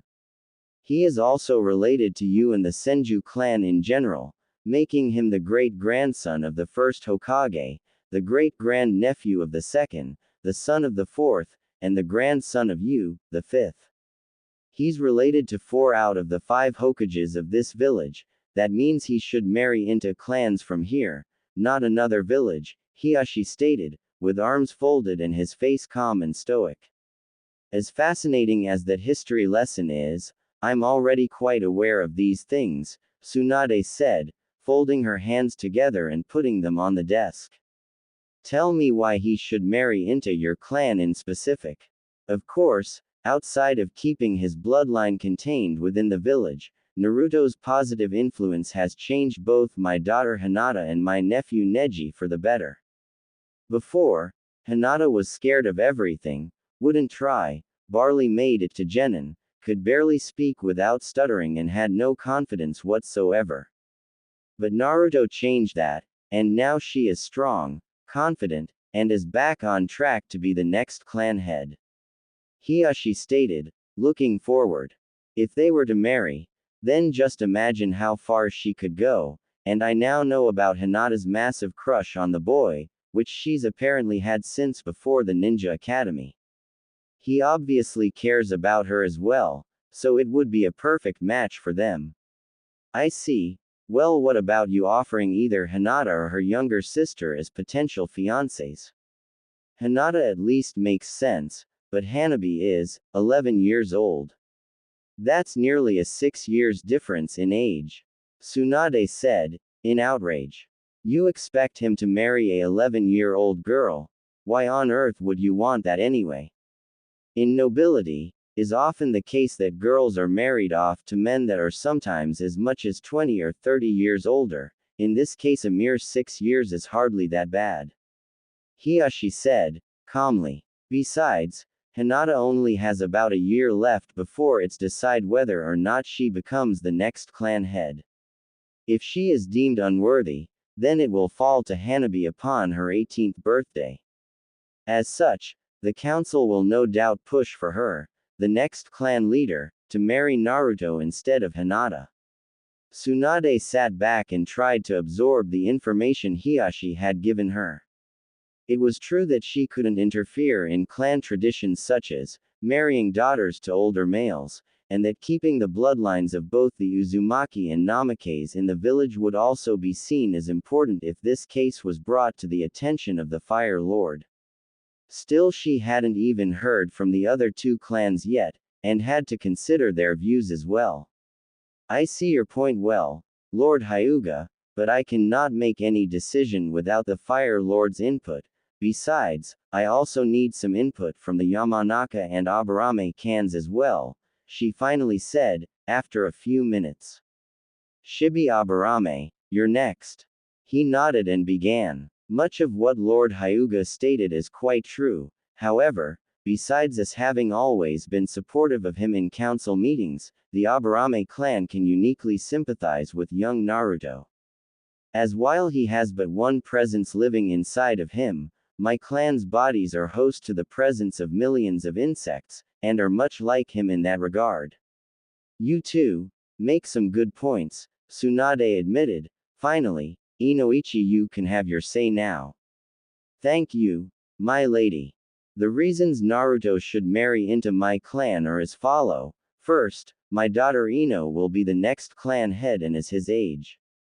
Secondly, she has spoken about how amazing he is, and how cute he is since his return to the village from his nearly 3 years-long training. Inoichi said, clearing his throat afterward. Now, another thing to consider is that as a clan of mind walkers, we would be skilled in assisting him with any mental anguish from dealing with the nine-tailed fox he carries. Once again, you a good point. However, in your case, from what I understand, your daughter Ino was one of the many children who tormented him as a very young boy. Just because her opinion of him has changed for the better in more recent years, doesn't erase her cruelty towards him. Tsunade said, looking at Inoichi. I'm sorry, but I must look out for Naruto's best interests. Even though I couldn't stop his marriage to Temari in the first place, I do have input about this particular situation, and I believe that aren't benefits to him marrying into your clan for you to justify your position. Your clan has no say in this as of now, I'm sorry. I see. Sigh, very well, I will take my leave, Lord Hokage. Inoichi replied, standing up, and walking out the door. Now as for you two, Tsunade said, looking at Inoichi and Hiyashi.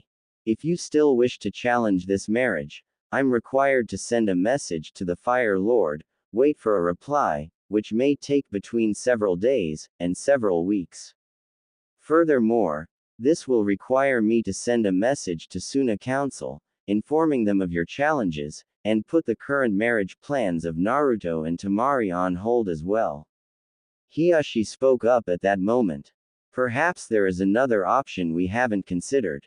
One which will make all the involved parties satisfied, he said, rubbing his chin.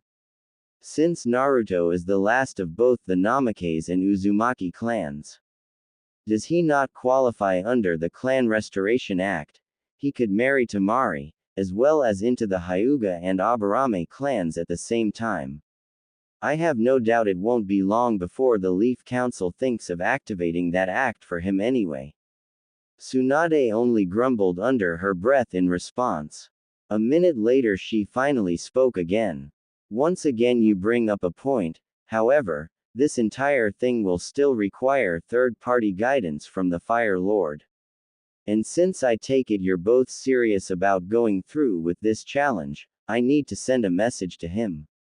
Are you both in agreement to this? Both Hiyashi and Shibi nodded wordlessly to her. Fine, Tsunade-sai, I'll send word in tomorrow's mail run, and for now I need to attempt to think about all that was said here and consider things somewhat until I get word from the Fire Lord. The two clan leaders then both stood up, bid her farewell and left. As soon as the door closed she collapsed onto the desk. UHHHG, Shizune, why do so many people insist on making both my life and Naruto's life so damn complicated? I'm not sure, Lady Tsunade, replied Shizune, who had been quiet the entire meeting. So what are we going to do anyway? Not a damn clue, but at least I've brought us about 3 or 4 weeks. She replied to her assistant. 3 or 4 weeks. But I thought you said it would take between several days and several weeks, which implies a maximum of 2 weeks, not 3 or 4 inches, Shizune said, confused. Why would it take so long, Lady Tsunade? Tsunade grinned at her and said, because I'm going to have one of my Anbu deliver it, and take a slow and very long detour to get to the Fire Lord, and then another detour on the way back. That way it will stretch the mission out to 3 or 4 weeks. I see, but what can you do in 3 or 4 weeks to help Naruto, that you can't do in 2? Shizune asked, almost afraid of the answer. Don't you worry, I have it out planned out, Tsunade said, still grinning. Trust me, after nearly 2 hours of training with Tenten, which mostly centered on the uses, strengths, and weaknesses of several different weapons, they decided to call it a day. To be more accurate, however, they stopped because Might Guy, Rock Lee, and Neji had showed up telling Tenten they had a mission. They bid each other farewell and went their separate ways. Naruto walked through town, with his hands behind his head, thinking. I still need set up this date thing, like Grandma Tsunade and Shizune Nichan told me to, but I've never been on a date before, so what do I do for a date? Not noticing where he was walking, he ended up in front of the flower shop owned by Ino's family. Ino's a girly girl, I bet she'd have some advice on dating, better than no one, I guess. He opened the shop door and walked in, finding Ino standing behind the counter, looking bored. She looked up when the door opened and saw Naruto come in.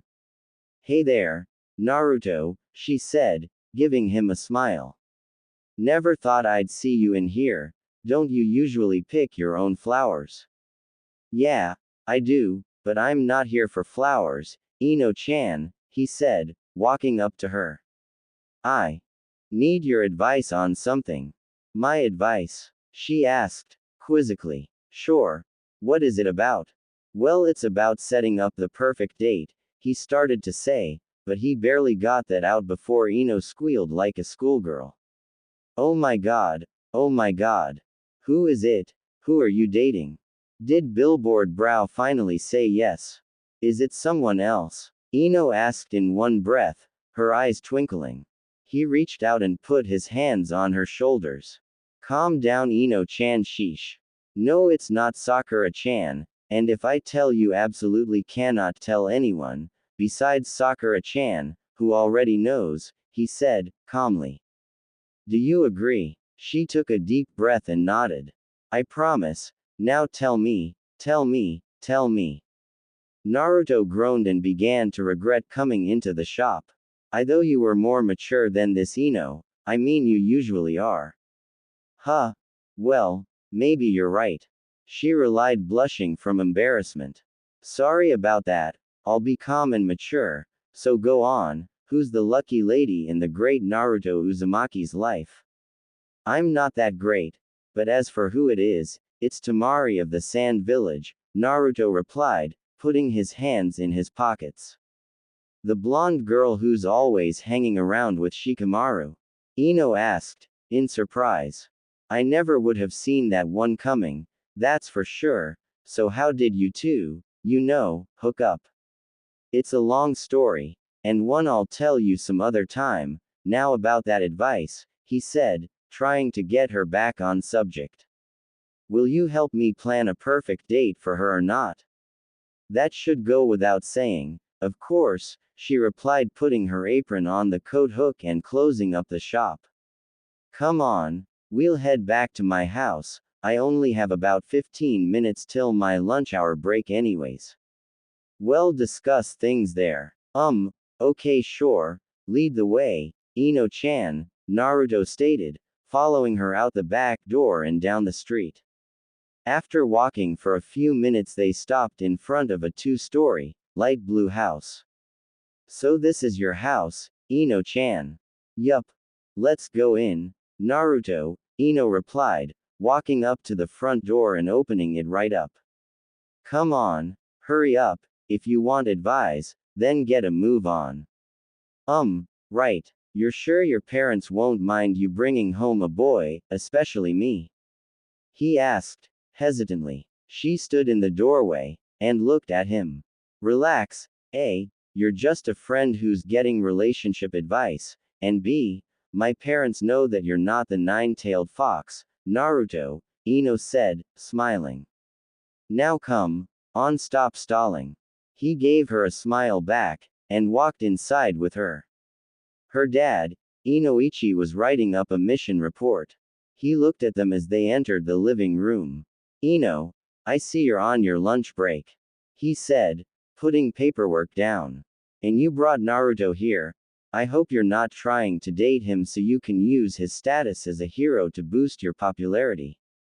Dad, Ino yelled, I am not trying to date him, or use him like that. Sheesh. Naruto's my friend, for crying out loud. Alright, I believe you, so then what are you two up to then? He asked, raising an eyebrow. Simple. I'm helping him set up the perfect romantic date, Ino said, holding her hands together, with a dreamy look in her eyes. I wish I had a guy to take me on a romantic date.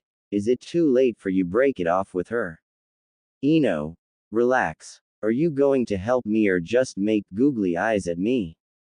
Naruto asked, with a tiny red tinge on his cheeks. I could always ask someone else. No, wait.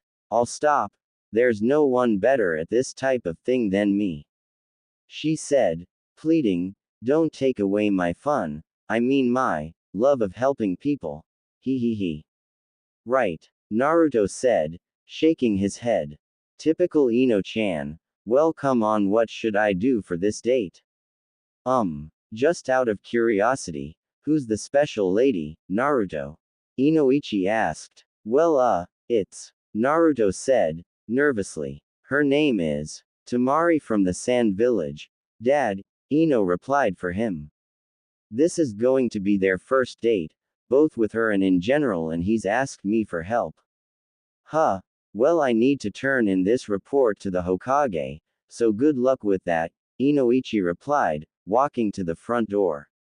And don't try anything adult-like. I trust you, but I'm still a father. Dad, Naruto is not some perverted creep, he's a gentleman who would never try anything like that. Ino yelled at her dad.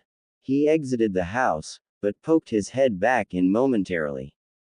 I was talking about you, Ino, he said, with a small grin, be closing the door. Ino ranted and raved about her dad, while Naruto just grinned to himself. After she was finally done, she took him into the living room and she sat down on the couch. Okay, have a seat and we'll begin planning your ultimate date, she said, smiling. Come on, sit. I'm not going to bite, unless you're into that kinky type of thing, that is. Naruto sputtered out a no way, while Ino just laughed at him. Okay, jokes aside, are you ready? Yeah, Naruto said, sitting down on the couch.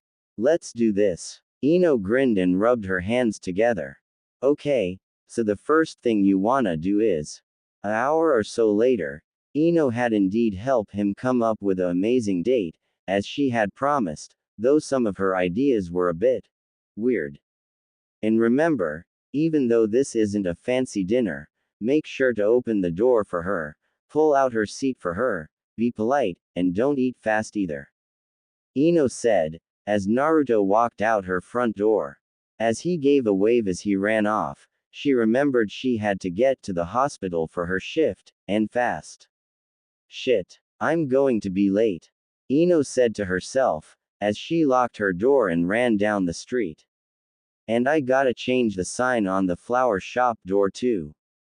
She quickly ran into the flower shop, put up the closed sign, locked the door, and ran on her way to the hospital. A few minutes later, she arrived, with 2 minutes to spare. Ha! Made it. Hey billboard brow. Ino said, as she noticed Sakura, signing in for her shift as well. Looks like I'm not the only one cutting it close, huh? Sakura looked over at her, but only made a, sound before she signed her name and grabbed her nurse's jacket. Hey! What's wrong, Sakura? You seem really quiet today, Ino said, as she signed in and grabbed her own nurse's jacket. Are you okay? Yeah. It's nothing, really, Sakura said, talking absently. I'm fine, let's just go to do our rounds. Wait a second there, Sakura. Ino said, grabbing Sakura's arm. Tell me, what's wrong, or neither one of us is taking a step forward. Quote. Sakura, is it about something? No. Someone. Maybe. Well, tell me already, Ino said, letting go of Sakura's arm. Naruto is, dating Temari from the Sand Village now. Sakura said, facing away from Ino. I'm just concerned about him, that's all, just as a friend. Yeah, I know, I helped him come up with a perfect date for him and Temari at my house earlier. Ino said, to her. We just split up and went our separate ways right before my shift started. Wait. Are you jealous of him and Temari? Of course not, it's nothing like that, Ino, really. Sakura said, waving her arms in front of her. I don't know, maybe I'm a little jealous. But, maybe it's just because I'm so used to having him by my side. Sakura, he'll still be by your side, I mean, he's your teammate and friend. Having a girlfriend's not going to change that, Ino said, giving a smile that turned into a grin. Though I have to admit, he is pretty hot these days, too bad I didn't get a change to bag him. Ino. Sheesh. I don't wanna talk about it anymore, okay? Let's just get to our shift before Lady Tsunade finds out, Sakura said, turning back around. Nut, you're right, he is pretty good looking. Too bad I didn't give him a change sooner, myself. Well, if he ever breaks up with Temari, you and I will have our chances, then, Ino said, grinning still. Right. Sakura gave her a strange, almost sad look, and replied, yeah. Right. Come on. Get to the west side of the hospital, and I'll do my rounds on the east side. She then walked off, leaving Ino there standing, confused. Why that look from you, billboard brow? Is there something I don't know? She thought. Not knowing what else to do, and nor wanting to get in trouble, she decided to leave it alone for now, and get to work herself, but intended to talk to Shizune or Lady Tsunade about it later.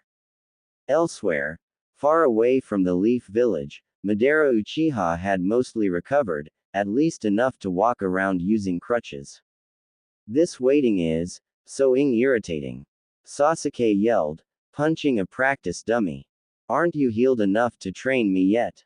Or did I kidnap that medical ninja to treat you for nothing? Calm down, Sasuke. My injuries were quite severe thanks to the nine-tail brat, remember? I will take time, Madara said, sharply. For now, practice mastering the use of the new Susanoo Final Amaterasu technique I created and taught you, and soon you'll have a powerful ability at your disposal. So stop whining and get to work. And Uchiha does not complain, remember that. Sasuke growled in Madara's direction but didn't say anything. Instead, he walked out the door, and headed to the training area. As he activated his Mangekyo Sharingan and built up his chakra to activate the Susanoo, all he could think about was the not-so-far-away day, when he would finally kill Naruto. Along with the rest of the Leaf Village. And all watch the village burns to ground, with its villagers screaming for help, despite there being no one left to come to their aid. Sasuke started to snicker at the thought. And then went into a full-blown laugh.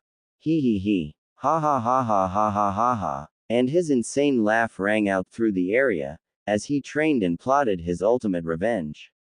It was after Ino's shift, and late in the day. She had to deliver the day's reports to the Hokage and then she could leave for the day, and she wondering if Naruto's date had gone okay with the advice she had given him. Speaking of Naruto, she had some things to ask the Hokage or Shizune about Sakura in regards to Naruto. She knocked on the office door and got a reply to come in, a moment later. Hello there Ino, did you come hand your reports in? Shizune asked, looking over some paperwork on Tsunade's desk. Yeah, I did, Ino replied, handing the papers to her. By the way, I had a strange conversation with Sakura, earlier. A strange conversation? Shizune asked, giving her a curious look. What was it about? It was about Naruto, actually, Ino replied, putting a hand on her hip. I basically got Sakura to admit she has feelings for him, but when I told her she could snag him if he broke up with Temari, she got a kind of sad look on her face. Any ideas why? Shizune remained silent for a moment before answering her. I'm not sure really, maybe she was just jealous of Temari getting with Naruto before she could. You don't sound very convincing, Shizune, Ino said, in a dry tone. You know something, and I wanna know what that is. Don't worry about it for now, Ino, said Tsunade, walking into the room. You'll be giving information soon. No, Sakura's my friend, and so is Naruto, Ino said, defiantly. If you know something, I have the right to know too. Tsunade held her head for a second. Okay. Tomorrow, I'll have you, the rest of the Rookie 11, and a few others come here in the morning. She said to Ino, sighing. We'll discuss it then at 9, now, it's late so, get home, your shift is done. Fine, Ino finally said, turning around. Bye. After Ino walked out the door and closed it behind her, Tsunade slumped onto her chair. Well, I suppose they were bound to find out sooner or later, she said, leaning back in her chair. I need to call a council meeting for tomorrow morning, at about 8, to make my announcements, or at least some of them. You aren't going to tell them everything, why not?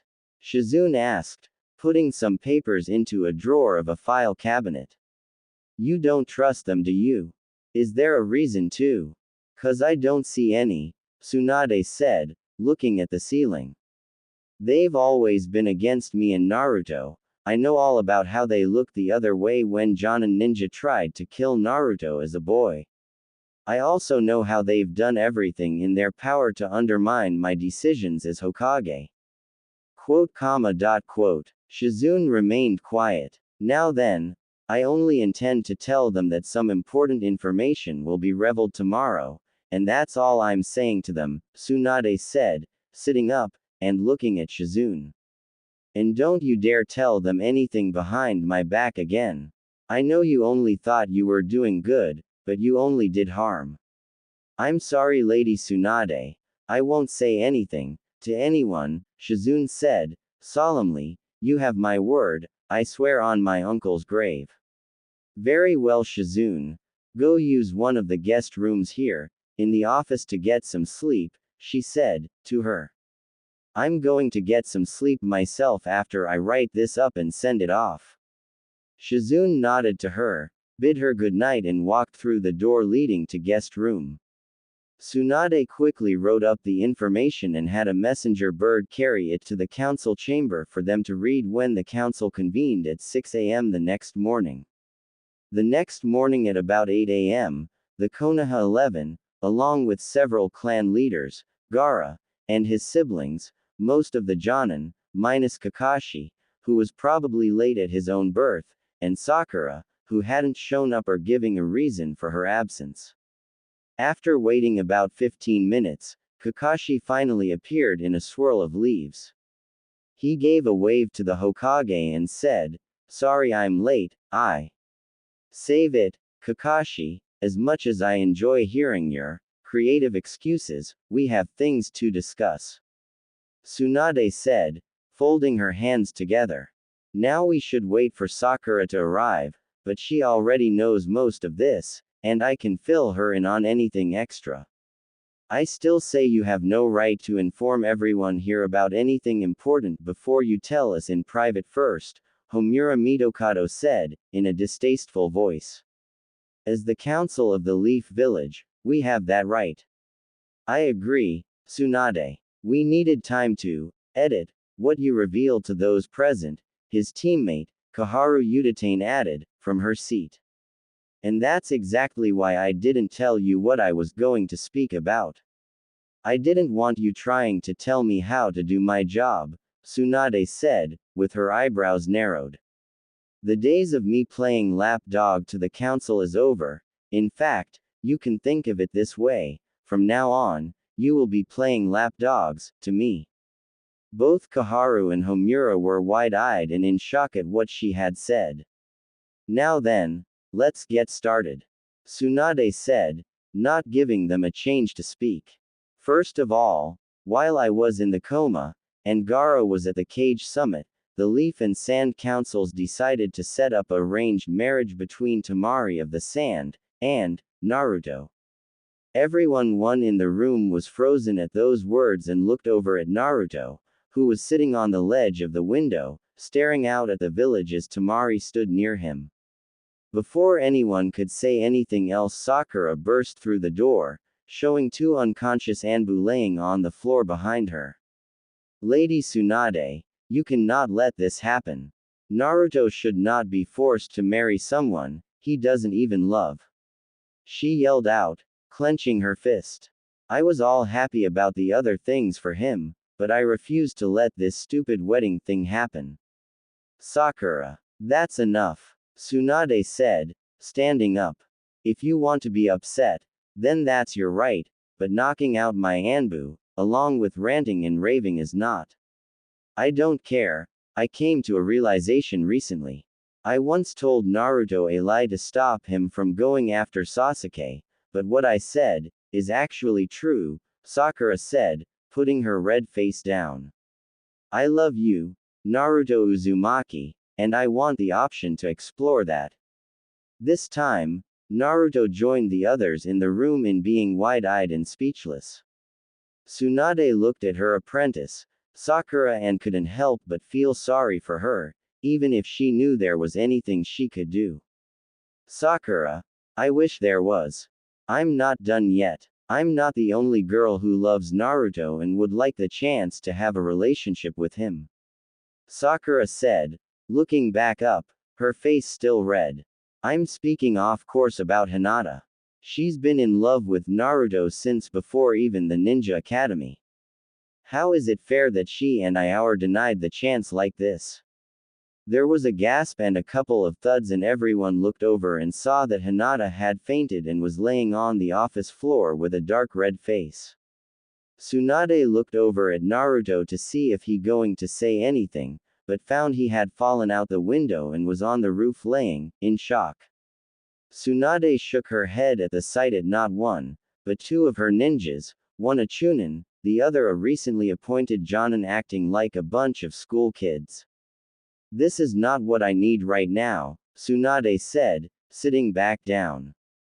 Sakura, come here a second. Sakura walked over to the desk and leaned in as Tsunade leaned forward. Look, Sakura, none of us are completely happy with the situation, but take a look over at Temari for a moment. She said, in a whisper voice that only Sakura could hear. Tell me what you see and hear right now. Sakura looked over to where Tsunade was looking at. Temari was outside on the roof kneeling next to Naruto talking to him with a smile. Hard to believe someone like you would faint, Temari said, grinning. You sure are something else, Naruto. Not funny at all, Temari-chan, Naruto responded, looking up at her at a small smirk. Are you going to help up, or just stare at my handsome face all day?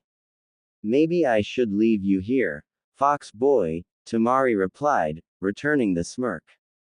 And to think, after such a wonderful date last night, I was looking forward to our next one. So you're allowing me the honor of taking you out again, what's the catch? He asked, grinning. Nothing ramen related, and we're good. She replied, standing up and holding out her hand to him. Now get up, your friends probably have a lot of questions. And we'll soon have more, no doubt. Sakura turned back to Tsunade. Just because they look happy, doesn't mean anything. Naruto is a nice and really likable guy, Sakura said, putting her hands on the desk. That doesn't mean I'm giving up on him. You're too much like me, so I figured as much already, Tsunade said, folding her hands together. You were there when I told him about this. Well, most of it. But you should know that it would cause problems for both the Leaf and the Sand villages if this arranged marriage were called off. Be that as it may. Naruto deserves happiness, and so do I and Hinata, Sakura said, defiantly. Consequences be damned, Lady Tsunade, I will be pursuing him.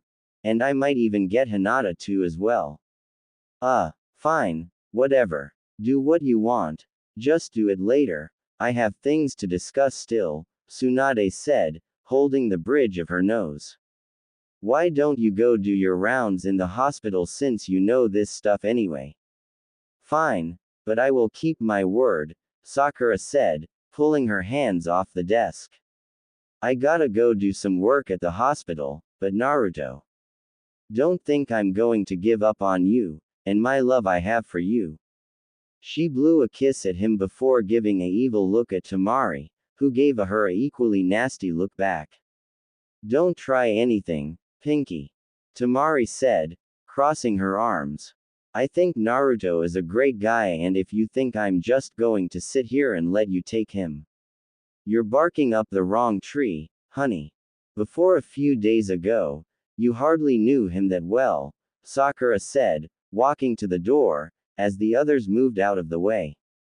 Me and Hinata over there, on the other hand, have known him most of his life, that gives us the edge. If you got a problem, I'll be glad to help you clear it up, Pinky, Temari said, walking towards her. So go on, say something, I dare you. I'd be happy to, Sand bitch, Sakura said, clenching her fists. When and where? Enough you two. Sakura. Go do your duties, now, Tsunade said, slamming her fist on her replacement desk, hard enough to leave a dent. And you and I are going to have long discussion about things later, young lady. But what about Temari? She was also saying stuff, Sakura said, pouting. Shut up, billboard brow, just go, Ino said, putting her hands on her hips. You're the one causing problems right now, not her. Ino took Sakura's shoulders and pushed through the door, closing it behind her. Go cool off, Sakura. Ino said, to her, from inside the office. We'll talk later. Go ahead, Lady Tsunade. I'm taking Naruto too. Get focused. You can go ahead since I know this stuff already, Temari said, gently taking a hold of Naruto's shoulders. Come on, Naruto, let's go. I'll get you some ramen. Naruto, who was kind of out of it from learning that his longtime crush, Sakura, liked him back, and that Hinata liked him too, nodded absently and let himself be walked away by Temari. She put her arm around him and walked him out the door. Will Naruto be alright? Hinata asked, finally recovering from her faint and fall. And, did Sakura really tell him that I like him? I'm afraid so, Hinata. Tenten said, standing next to her. The cat's out of the bag, I guess. Quote. In any case, I do have more to tell you, Tsunade said, standing up. Are you all composed enough for me to continue, or do you need a few more minutes? Her question was obviously directed at Hinata, who she was looking at. Hinata was looking down, but gave a small nod in response. Tsunade nodded back to her and leaned against her desk. All right then, as I said, Naruto and Temari are being forced into a political marriage, but that's not the end of my news about him, Tsunade said, looking around the room. Naruto could be considered the most royal person in the Leaf Village, as he is related to some of the most powerful and well-known ninjas to ever grace the Leaf Village, and the world as a whole in general. While most of the individuals present didn't how to respond, Neji, who while also surprised, was used to hearing extraordinary news and remaining calm, spoke up. I see. How is this possible exactly, Lady Tsunade? He asked calmly, though those who knew him well enough could see a bit of shock dancing in his eyes. As some of you may know, I am related to the first and second Hokages. Naruto is as well, she said, to them. And furthermore, he is also related to the fourth Hokage and me as well. The fourth Hokage. Tsunade held her ringing ears, that kind of hurt from the loudness of everyone yelling at the same time. You people are even more loud than Naruto can be sometimes. Tsunade mumbled, holding her head. If you are done, I'll continue. Tsunade then explained Naruto's connection to the first and second Hokages. Then she told them of how his mother, and the wife of Minato Namikaze, was known as the fierce and powerful Kunoichi, known as the Red Habanero, Kushina Uzumaki. And the powerful Uzumaki clan and its village, the Hidden Whirlpool, was so well respected by the first and second Hokages that to this day we honor them by displaying the village's spiral symbol on many things including Chunin and Jonin vests. Tsunade said, in one long sentence. Now, after all I've explained, are there any questions? What does this mean for Naruto's standings, privileges and responsibilities? Shikamaru asked, as one of the few calm people there. I figured that you'd be the one to know stuff like this, Tsunade said, grinning. Yes, those things will change for him as a result of this information being made public now. These lies are outrageous, Tsunade, Kaharu Udatane said as she stood up. Just how far will your lies go,